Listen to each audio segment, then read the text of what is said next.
Di sini kita akan membahas sebuah alur yang mana ada seorang ibu-ibu yang ingin membakar sebuah kertas, yang mana kertas ini ternyata dia tidak sengaja juga membakar sebuah uang yang diletak oleh istri dari anaknya tersebut, yang mana dia berkata dan perlahan-lahan berjalan ke uang yang dia telah letak di meja itu. Lalu dia melihat uang itu tidak ada lagi di meja itu, yang mana dia bertanya, "Di mana uangku? Apakah ibu mengambilnya?" Katanya kepada ibunya tersebut. Ibunya berkata, "Aku tidak ada melihat apapun, aku hanya membakar sebuah kertas, yang mana aku tidak ada mengambil uangmu."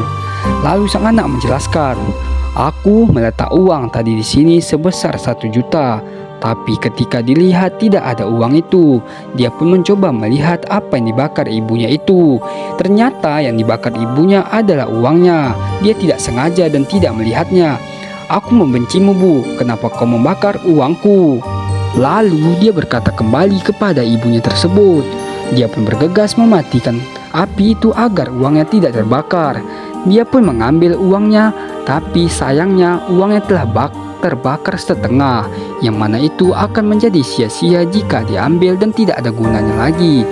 Dia pun berkata, "Ibu sangat jahat dan aku membencimu. Ibu selalu menyusahkanku di saat ibu begini. Kenapa ibu bisa buta? Aku hanya mencintai anakmu, tidak dengan dirimu," katanya kepada ibu mertuanya tersebut. Lalu tiba-tiba ketika dia sedang marah, sang anak pun datang. "Apa yang kau lakukan kepada ibuku? Kenapa kau menghardik ibuku? Kau sangat durhaka. Seharusnya kau yang harus berhati-hati," kata suaminya tersebut. Lalu suami berkata kembali, "Baik, biarkan saja. Biar aku ganti uangmu itu," kata suaminya. "Ibu pun tidak salah, karena kamu yang salah. Kenapa kamu meletakkan uang di situ? Seharusnya kamu sadar atas kesalahan tersebut. Ibu tidak dapat melihat. Seharusnya kamu harus berhati-hati dalam meletak suatu barang, apalagi sebuah uang." Lalu dia merasa disalahkan oleh suaminya. "Apa maksudmu? Kenapa kau menyalahkan aku seakan-akan aku yang selalu bersalah di matamu? Terus siapa yang aku salahkan? Tidak mungkin ibuku. Ibuku tidak melihat apa-apa. Seharusnya kau yang menuntun dan kau harus berhati-hati," kata suaminya itu saking marahnya kepada istrinya itu. Ibunya hanya bisa diam dan mendengar cekcok antar anak dan menantunya tersebut.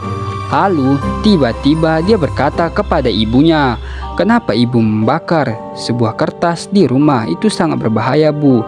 Besok jangan dibakar lagi, Bu," katanya kepada ibunya tersebut.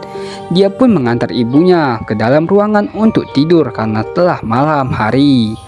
Dia pun setelah itu di malam hari dan di pagi harinya dia pun mencoba untuk menyuruh ibunya untuk menyapu. Seharusnya dia sebagai seorang anak harus membantu ibunya, bukan menyusahkan ibunya itu.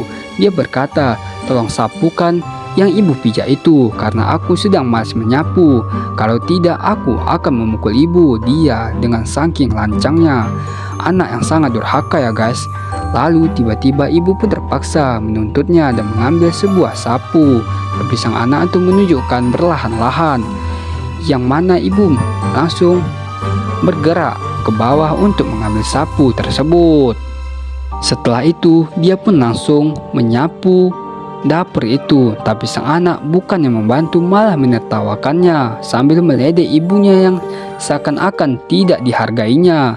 Mentang-mentang ibunya buta, dia malah melihat ibunya dan menonton apapun yang dilakukan ibunya itu seakan-akan menjadi bos. Lalu sang ibu pun terpaksa menyapunya sambil diarahkan oleh anak yang durhaka tersebut. Lalu tiba-tiba sang anak berkata, "Di sana belum bersih, Bu." Tapi sang ibu nampaknya pinggangnya kesakitan karena telah kebanyakan bungkuk. Lalu dia berkata, "Aku izin beristirahat sebentar saja karena punggungku sangat sakit," kepada menantunya itu. Tapi sang menantu itu tidak peduli. Dia malah menyuruh kembali sang ibu untuk bekerja. Dia hanya diperbolehkan istirahat sebentar saja. dia menyuruh kembali ibunya untuk mengepel setelah menyapu. Sang ibu pun terpaksa harus mengikuti kemauan sang anak, yang mana karena anaknya suami itu tidak ada di rumah, dia pun selalu mengazab hingga membuat sang ibu menjadi menderita. Lalu di sisi lain dia pun meraba-raba sekitar agar melihat bahkan bisa mencapai pel yang akan dipelnya itu. Setelah mencapainya pun dia pun berusaha untuk mengepel lantai. Dasar anak durhaka, gimana menurut kalian guys? Kalau punya menantu seperti itu, seharusnya dia menjaga dan melindungi ibunya, bukan menghardik ibunya. Dasar anak durhaka. Di sini kita dapat pelajar sebuah yang sangat berarti, bahwasanya ibu adalah nomor satu. Jangan sesekali menghardiknya, karena tanpa ridho ibu maka kita tidak akan ada di dunia ini. Assalamualaikum warahmatullahi wabarakatuh.